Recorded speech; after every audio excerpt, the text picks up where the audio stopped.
As we were just putting the finishing touches on this news piece, another violent and massive terrorist attack stunned the world. Terrorists hit the city of Mumbai hard, killing hundreds of people, both Indians and Westerners. Here in the UK, we are no strangers to terrorist violence. On the 7th of July 2005, London saw 4 young men blow themselves up amidst unsuspecting commuters, killing 52 people in 4 separate attacks. One would assume that in Britain, home, car and life insurers would be trying to sell you terrorism insurance, but the opposite is true. Any protection you did have is actually being taken away.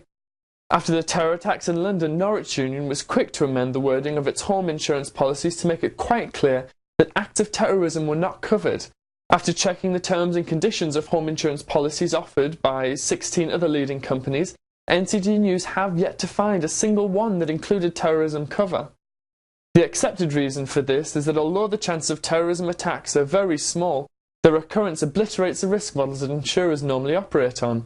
Insurance is mathematically designed to guard against a range of risks from the probable to the unlikely, not the extraordinary, which is what a terrorist strike would be described as. Financially and risk-wise, insurers just can't account for terrorism statistically with any real accuracy. Although heart attacks from obesity and drink driving kill far more Britons than terrorism, the impact of a single act of terrorism can be financially catastrophic within a very short space of time. For instance, the Canary Wharf bombing by the IRA in 1996 incurred an estimated £108 million loss, whilst the bomb which destroyed the Manchester Ardale Centre in July of the same year cost an additional £234 million. The total loss caused by the London attacks in 2005 is still being calculated, but even just the aftermath prevention proposals by the government, such as the implementation of ID cards, CCTV surveillance and security, are thought to cost close to £20 billion.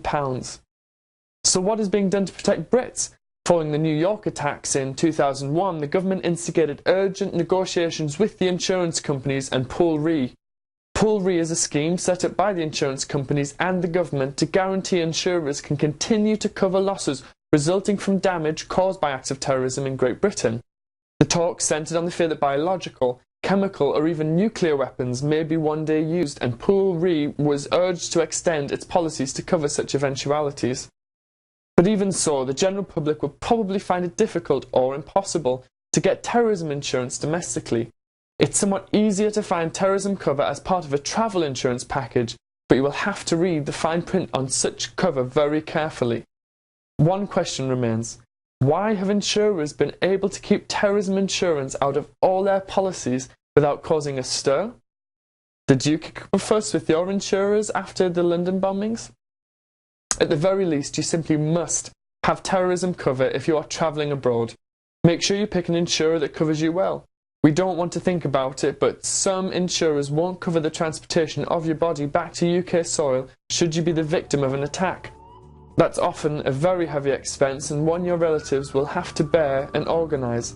It's a grim thought just before taking a beautiful trip away, but don't avoid it. I'm Peter McCarville with NCD News.